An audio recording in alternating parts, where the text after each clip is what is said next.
278 भाई और बहनों, दर्शकगण, श्रोतागण, मातृशक्ति को नमन। चैनल 24+ न्यूज के खास विशेष चित्त समाधि देने वाला, प्रसन्नता देने वाला, सुखी बनाने वाला और रोम रोम को पुलकित करने वाला, अच्छे संस्कार देने वाला, अच्छी अच्छी बातें बताने वाला, सत्संग कराने वाला पुनरुत्थान कार्यक्रम में आप सभी का हार्दिक स्वागत है, अभिनंदन है, सत्कार है। पुनरुत्थान कार्यक्रम में हम प्रतिदिन आप लोगों के सहयोग से नए नए विषय लेकर प्रस्तुत होते हैं। हर विषय हमारे जीवन की एक नई दिशा देता है, नई दिशा का उद्घाटन करता है, कुछ न कुछ नया देता है, कुछ न कुछ शिक्षा देता है। तो आज इसी क्रम के अंदर हम एक बहुत बड़े दार्शनिक विषय को लेकर आपके सामने प्रस्तुत हो रहे हैं। आज का विषय है परमार्थ, स्वार्थ से ऊपर। भाई और बहनों, दर्शकगण, श्रोतागण, दो शब्द है, एक तो परमार्थ और एक स्वार्थ। इन दोनों की परिभाषा को अच्छी तरह से समझना होगा, तभी हम परार्थ और परमार्थ और स्वार्थ के अंदर डिफरेंस कर सकते हैं। स्वार्थ का अर्थ होता है निजी, व्यक्तिगत, अपने तक ही सीमित रहना, सेल्फ सेंटर्ड होना, यह स्वार्थ कहलाता है। और परमार्थ का अर्थ होता है वेलफेयर ऑफ ऑल, सबका भला करना, जगत कल्याण करना, जय जगत करना, हर एक की भलाई की बात सोचना। ये दोनों अलग अलग ध्रुव है, लेकिन व्यक्ति चाहे तो दोनों ध्रुवों तक पहुंच सकता है। स्वार्थ जरूरी है, क्योंकि हमारा शरीर है, हमारा परिवार है, हमारा घर है, बाल बच्चे हैं, समाज है, देश है, सब जगह हमने कुछ न कुछ योगदान करना होता है। स्वार्थ जरूरी है, स्वार्थ के बिना गृहस्थी नहीं चलती है। अगर स्वार्थ न हो तो ये संसार चले ही नहीं। लेकिन स्वार्थ सीमा तक होना चाहिए। जब हमारा भरण पोषण हो गया, जब हमारा रोटी, कपड़ा, मकान, शिक्षा, चिकित्सा आराम से पूर्ण हो जाती है, तो हमें इस दायरे से आगे निकलना चाहिए। और वह दायरा होता है परार्थ का दायरा होता है। परार्थ का अर्थ होता है live and let other live. मैं भी जीऊं और सभी जिए, मैं भी आराम से रहूं, मेरा पड़ोसी भी आराम से रहे, मेरा हर भाई आराम से रहे, सुख से रहे, और मैं उनके कल्याण में, उनके सहयोग में, उनके परोपकार के अंदर कुछ न कुछ भागीदार बनूं। जो जो मेरी योग्यता है, जो जो मेरे साधन हैं, मैं दूसरे के भले के लिए सहयोगी बनूं। ये परोपकार है, ये सेवा है। सेवा का हमारी भारतीय संस्कृति के अंदर बहुत बड़ा मूल्य है। जो व्यक्ति सेवा करता है वह पूजनीय होता है, वंदनीय होता है, स्तुत्य होता है और हमेशा अपनी यादगार छोड़ जाता है। जो सेवा करते हैं, परोपकार करते हैं, परार्थ और परमार्थ के अंदर जीते हैं, उन लोगों को हमेशा हमेशा के लिए याद किया जाता है। वो लोग अमर हो जाते हैं, वो इस दुनिया के अंदर अपनी एक छाप छोड़ के जाते हैं। अभी मैं आज का एक किस्सा बताऊं कि हमारे भारत के राष्ट्रीय संत तरुण सागर जी बड़े क्रांतिकारी थे। वो घबराते नहीं थे, और वो जो है वो एक इस तरीके के व्यक्ति थे कि उनको कोई तरह की घबराहट नहीं होती थी। और चाहे एमएलए हो, चाहे एमपी हो, चाहे विधानसभा हो, चाहे कितना ही बड़ा प्लेटफॉर्म हो, खुल करके बात करते थे, समाज की बुराई पर बात करते थे। तो उन्होंने कड़वे प्रवचन कई पुस्तकें लिखी है, जो कि गिनीज बुक की जो है के अंदर उसको अवार्डेड है, वो रिकॉर्डेड है। ऐसा व्यक्ति चला गया। उस व्यक्ति की यादगार में कितने लोग एकत्रित हुए और कितने लोगों ने उनको श्रद्धांजलि दी और कितने लोगों ने उनके अंतिम दर्शन किए। हमने कुछ समय पूर्व अटल बिहारी वाजपेयी का अंतिम संस्कार देखा तो कितना हुजूम उमड़ पड़ा। ये क्यों होता है कि उन्होंने परार्थ का जीवन जिया, उन्होंने परमार्थ का जीवन जिया, उन्होंने समाज के लिए कुछ किया, इसी लोग उनकी तरफ उमड़ पड़े और वो हमेशा हमेशा के लिए याद किए जाएंगे। स्वामी विवेकानंद, दयानंद सरस्वती, भगवान महावीर, भगवान राम, भगवान कृष्ण और हमारे चैतन्य प्रभु, हमारे कबीरदास जी, तुलसीदास जी, ऐसे ऐसे महान लोग हुए हैं जिनकी सैकड़ों जन्म जयंती आज तक मनाई जाती है। एक साधारण व्यक्ति की तो नहीं मनाई जाती है। इसका कारण यह है कि उन्होंने समाज को दिया, समाज से बहुत कम लिया और बहुत ज्यादा दिया, कई गुना दिया।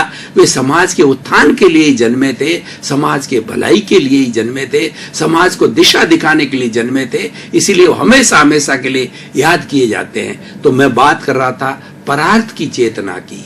परार्थ की चेतना अच्छी चेतना होती है, और मात्र स्वार्थ की चेतना क्या होती है? मैंने पिया, मेरे बैल ने पिया, कुआं ढहे तो ढहे। यानी वो केवल अपने तक ही सीमित रहता है, उस दायरे से जीवन भर वो बाहर नहीं आता है। वो 5 इंद्रियों के सुख में रहता है, अपने परिवार में रहता है, ईट ड्रिंक बी मैरी करता है, खाना पीना मौज शौक ऐश आराम करता है, और उसको दूसरी चीज से कोई लेना देना नहीं होता है। वो व्यक्ति बहुत बड़ा कार्य नहीं कर पाते हैं और कोई छाप छोड़ के नहीं जाते हैं। और परार्थ के लोग हैं, वो समाज को दिशा देते हैं। अब तीसरा जो है परमार्थ। परमार्थ का तो होता है कि दूसरों के लिए जीना। तरुवर फल नहीं खात है, सरवर पिए न पान, कबीर धरा ये शरीर, परमार्थ के काज।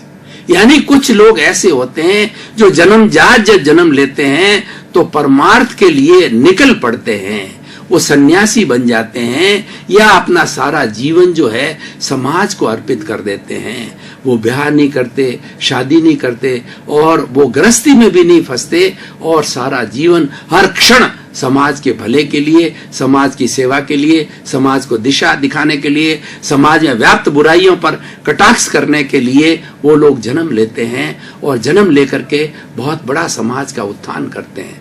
तो भाई और बहनों, स्वार्थ से परमार्थ ऊपर है। ये ऐसा एक विषय है कि उस विषय को आज हम अगर समाज के सामने लावें, समाज के लोगों तक इस बात को ले जावें, तो उसमें परिवर्तन आएगा। लोग स्वार्थ की वृत्ति को छोड़ेंगे। ये जितनी सत्संग होती है, ये भगवान की बात कही जाती है, ईश्वर प्राणिधान की बात कही जाती है, और उससे हमको क्या लाभ होता है? उससे हमको लाभ ये होता है कि हमारा जो मनुष्य जीवन है केवल स्वार्थ तक सीमित नहीं रहना चाहिए। इस जीवन का एक उद्देश्य और भी है। स्वार्थ तो एक उद्देश्य है, लेकिन और भी उद्देश्य है। हमें उस उद्देश्य की तरफ जाना चाहिए, इस बात की हमें प्रेरणा मिलती है। तो भाई और बहनों, दर्शकगण, श्रोतागण, आज के इस एपिसोड को अगर हम वर्तमान सिनेरियो के परिप्रेक्ष्य के अंदर कसौटी पर कसें, तो आज स्वार्थ की बात बहुत ज्यादा फैल गई है। आज व्यक्ति सेल्फ सेंटर्ड होता जा रहा है। स्वार्थ के लिए वो कितनी कितनी बुराइयां करता है, कितनी तस्करी करता है, कितना मिलावट करता है, और कितनी कितनी ऐसी ऐसी जो चिकित्सा वर्ग के लोग हैं, ऐसे ऐसे लोगों के गुर्दे निकाल देते हैं, हार्ट निकाल देते हैं, और वो उसकी तस्करी करते हैं। भाई और बहनों, दर्शकगण, श्रोतागण, ये स्वार्थ की पराकाष्ठता है, और ये आज बहुत हद तक फैल गई है। अपने स्वार्थ के लिए, धन के लिए बेटा जो बाप का मर्डर कर देता है, माँ का मर्डर कर देता है, किसके लिए? धन को हासिल करने के लिए। ये स्वार्थ की वृत्ति है। अपना पद को प्राप्त करने के लिए एक व्यक्ति दूसरे व्यक्ति का जो है वो जान तक ले लेता है। मुगलों के अंदर हमने देखा कि औरंगजेब ने अपने पिता शाहजहां को जो है जेल के अंदर कैद कर रखा था। उनकी ये परंपरा थी कि वो पद पाने के लिए, वो राजा का पद पाने के लिए कुछ भी करने को तैयार होते थे। ये स्वार्थ की वृत्ति है, इसको तजना चाहिए, और इसको तजने से जो है हमारे जीवन के अंदर एक परिवर्तन आएगा। कुछ करना है तो अपनी योग्यता के हिसाब के लिए करिए, और करने का बहुत बड़ा स्कोप होता है। आज समाज सेवा का बहुत बड़ा स्कोप है, और भारत जैसे देश के अंदर जहाँ पर 50% हमारी पॉपुलेशन है वो गरीबी की सीमा के नीचे है। भारत के अंदर अमीर और गरीब की खाई बहुत बड़ी हुई है। उस खाई को पाटने के लिए हम बहुत बड़ा परमार्थ का काम कर सकते हैं। हम उन लोगों से निवेदन कर सकते हैं जिनके पास है, उनसे हम कह सकते हैं कि थोड़ा त्याग कीजिए, और त्याग करके अपने भाइयों के लिए लगाइए, ताकि कि क्या थोड़ा संतुलन हो जाए और ये खाई का हो।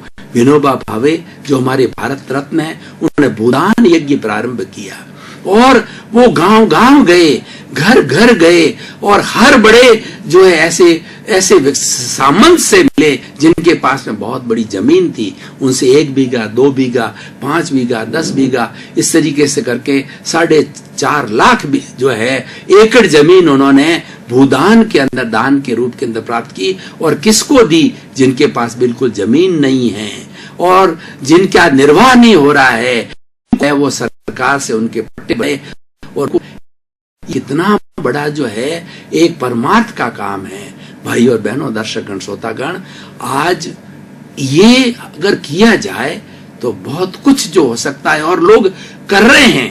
मैं आपको एक ताजा उदाहरण दूं कि अभी जो है साउथ के अंदर एक बहुत बड़े अधिकारी, आईएएस रैंक के अधिकारी, सेवा निवृत्त होने के बाद के अंदर उन्होंने जीवन का लक्ष्य बनाया कि शेष जीवन मुझे सेवा में लगाना चाहिए। वो अपने गांव के अंदर चले गए और गांव के अंदर सब लोगों को जोड़ा और जहां सेवा के कार्य होते थे उन्होंने प्रारंभ किया सभी की मदद से।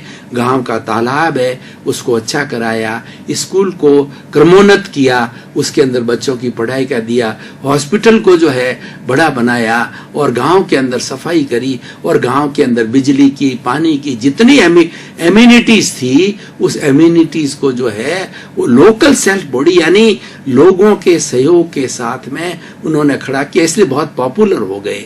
तो उनकी पॉपुलरिटी को देख करके आजकल जो हमारी छिछली जो राजनीति है, तो वहां के राजनीति के लोगों ने जो ये देखा कि ये व्यक्ति तो बहुत बड़ा जो पूजनीय हो रहा है, प्रभाव जमा रहा है, तो उसको फंसाया गया, जबरदस्ती फंसाया गया और उसके ऊपर कई तरह की धाराएं, चार्जेस लगा करके और उनको जेल के अंदर डाल दिया गया। उनकी पत्नी भी सेवा माइंडेड थी और वो सेवा करती थी, तो उन्होंने जेल के अंदर अपने पति को जो है वो एक बहुत बड़ी सलाह दी और ये कहा कि तुम जेलर से या सरकार से बोलो कि मेरे गांव के जितने लोग हैं जिनका कि ये मेरे पे आक्षेप लगा रहे हैं, उन गांव की जो है पंचायत के बीच में मेरा खड़ा करो और उसके अंदर लोग अगर मेरा विरोध करे कि मैंने गांव के लिए बुरा कार्य किया है, गांव के लिए मैं अपराधी हूं और गांव का मैं दुश्मन हूं और गांव के लिए मैंने अहित का कार्य किया है, तो मुझे जेल नहीं फांसी की सजा दे दी जाए। ये बात मानी गई तो पूरी पंचायत इकट्ठी हुई और लोगों के सामने कहा, तो लोगों ने सबको कहा ये तो हमारे देवता है, पूजनीय है, वंदनीय है, ये भगवान का स्वरूप है, इन्होंने हमारे गांव का जो हुलिया चेंज कर दिया। ये व्यक्ति तो जो है वो सेवा, इनकी सेवा के कारण ऐसा हुआ है, तो सरकार को बाध्य होकर के उनको जेल से रिहा करना पड़ा। तो भाई और बहनों, ये सब सेवा का महत्व है और सेवा का महत्व हम करते हैं। जो लोग परमार्थ की तरफ की दिशा के अंदर जाते हैं वो कितने सुखी रहते हैं, वो टेंशन फ्री रहते हैं और उनके दिमाग के अंदर नई नई योजना आती है। वो जो व्यसनी समाज होता है उनके बीच के अंदर जाते हैं, उनको व्यसन के बारे में जो है मेरिट्स डिमेरिट्स बताते हैं और लोगों का व्यसन छुड़ाते हैं। जो लोग अपराधी हैं, आदिवासी लोग हैं, उनके बीच में जाते हैं और उनके बीच में जाकर के और उनको अपना अधिकार की बात करते हैं, उनको शिक्षा की व्यवस्था की बात करते हैं। अनाथालय के अंदर वो लोग जाते हैं और अनाथालय में जाकर के वो एक प्रेम का वातावरण बनाते हैं और प्रेम का वातावरण के द्वारा जो है बच्चों के अंदर एक कॉन्फिडेंस भरा जाता है, बच्चों के अंदर एक आत्म जागृति भरी जाती है, तो वो भी एक अपने जीवन का जो है अच्छा उद्देश्य महसूस करने लग जाते हैं। तो भाई और बहनों, परमार्थ एक ऐसा विषय है कि उस विषय के अंदर हम जाएं तो हमें आनंद ही आनंद मिलता है। और ऐसा कहा जाता है कि जो व्यक्ति दूसरों के आंसू पहुंचता है उसको ईश्वर उसकी आंखों में आंसू आने ही नहीं देते हैं। परमार्थी लोगों के ईश्वर मदद करता है और ईश्वर लोग उसकी मदद करने को हर वक्त तैयार कर होते हैं, क्योंकि वो अच्छा कार्य करता है। और हम करके देखें तो हमको कितनी शांति मिलती है, कितना सुकून मिलता है और कितना आनंद मिलता है। और आनंद ही एक मनुष्य के लिए जीवन का बड़ा ध्येय होता है। मेंटल पीस जो है इंसान की जो है सबसे उच्च अवस्था होती है, वो परमार्थ के द्वारा हम हर वक्त उसको प्राप्त करते रहते हैं। तो भाई और बहनों, दर्शकगण, श्रोतागण, आज का जो विषय है उस विषय को जो है हम अलग अलग स्तर पर ले जाएं शिक्षा के क्षेत्र में ले जाएं, हमारे स्कूल के अंदर, कॉलेज के अंदर, यूनिवर्सिटियों के अंदर परमार्थ की बात को ज्यादा से ज्यादा रखा जाना चाहिए। और जिन लोगों का ऐसा जीवन चरित्र है, हमारे भारत में ऐसे बहुत से परमार्थी लोग हुए हैं, उनकी जीवनचर्या को पढ़ाना चाहिए। और उनकी जीवनचर्या उन्होंने किया है, उनको डॉक्यूमेंट्री के माध्यम से, उनको संवाद के माध्यम से, उनको नाटक के माध्यम से रखाना चाहिए। किसी न किसी तरीके से जो है हमने लोगों के अंदर परमार्थ की चेतना को जगाना चाहिए। अगर परमार्थ की चेतना को जगाते हैं, परार्थ की चेतना को जगाते हैं, तो आज गरीब और अमीर के बीच की खाई है, इसको हम आसानी से पाट सकते हैं। सरकार अपना कार्य करती है, सरकार सुविधाएं जो बिलो पॉवर्टी लेवल के हैं वो अपनी तरफ से करती है, लेकिन समाज के लोगों का दायित्व होता है। और जो लोग परमार्थ की दिशा में काम करते हैं वो लोग भी ये बहुत बड़ा सरकार का सहयोग करते हैं कि इस तरीके का जो भेद विभेद है ये समाप्त करते हैं। और भाइयों और बहनों, दर्शकगण, श्रोतागण, देखिए इस परमार्थ के विषय के अंदर कितने बड़े बड़े लाभ होते हैं कि हम सहज के अंदर ही बहुत बड़े बड़े कार्य कर लेते हैं। वो कार्य कौन कर सकता है? वो कार्य वह कर सकता है जिस व्यक्ति को कोई स्वार्थ नहीं होता है, उस व्यक्ति के दिमाग के अंदर केवल परमार्थ की बात होती है, वेलफेयर ऑफ ऑल, सर्वोदय की बात होती है। महात्मा गांधी ने इतना बड़ा जो है आंदोलन छेड़ा, अहिंसा के द्वारा इन्होंने भारत छोड़ो आंदोलन किया और बड़े बड़े आंदोलन करके उन्होंने अंग्रेजों को मजबूर कर दिया कि उन्हें देश छोड़ना पड़ेगा। इसका कारण क्या था कि वो परमार्थ की चेतना में जीते थे। उनके सामने अपनी देश की आजादी थी, लोगों का हित था, सर्वोदय था कि हर व्यक्ति को जो है अपना अच्छा करने का उसको चांस मिलना चाहिए, उसको अवसर मिलना चाहिए। ये बात दूसरी है कि कौन कितनी प्रोग्रेस करता है, उसमें कुछ व्यक्ति का पुरुषार्थ काम आता है और व्यक्ति का कर्म काम आता है, व्यक्ति का भाग्य काम आता है। लेकिन प्रश्न ये है कि व्यक्ति को चांस तो मिलना चाहिए। उसका नाम सर्वोदय है, उसका नाम जगत कल्याण है, उसका नाम जय जगत है। तो भाइयों और बहनों, दर्शकगण, श्रोतागण, निष्कर्ष की भाषा के अंदर मैं बात करूं तो मैं कहना चाहूंगा कि आज का विषय जो है व्यक्ति के अंदर एक अंतर चेतना को जगाता है, व्यक्ति के अंदर एक सोया हुआ मानव जगाता है कि नहीं, मुझे कुछ समाज के लिए भी करना चाहिए। स्वार्थ अच्छा है, स्वार्थ करते करते हम परार्थ और परमार्थ की चेतना के अंदर जाएं और व्यक्ति कर सकता है। उसके लिए हमारी भारतीय संस्कृति ने बहुत बड़ी व्यवस्थाएं भी कर रखी है। उन्होंने 4 आश्रम बनाए हैं कि व्यक्ति की उम्र 100 वर्ष तक गिनी जाती थी, तो पहला जो 25 साल का जो जीवन होता था वो ब्रह्मचर्य आश्रम कहलाता था। उस आश्रम के अंदर बच्चा जो है अपने गुरु के पास रह के और जो है वो प्रकृति के करीब रह करके वो सब तरह की अपने अपने तरह की शिक्षा ग्रहण करता था। और जब 25 साल की उम्र में शिक्षा पूर्ण हो जाती थी तो गुरु कहते थे कि अब आप जो है सेवा के लिए प्रस्थान करो। तो उसके बाद के अंदर 26 से लगा करके 50 साल की उम्र होती थी, वो गृहस्थ आश्रम कहलाता है। उसके अंदर शादी, बाल बच्चों की देखरेख, उनको शिक्षा दिलाना, उनको पैरों पर खड़ा करना, उतने में व्यक्ति जो है वो 50 वर्ष का हो जाता था। तो उसके बाद में समाज ने क्या अच्छी व्यवस्था कर रखी है हमारे कि 50 से 51 से लगा के 75 साल की उम्र होती है, वो वानप्रस्थ जीवन होता है। वानप्रस्थ का अर्थ होता है घर में रहते हुए घर से दूर।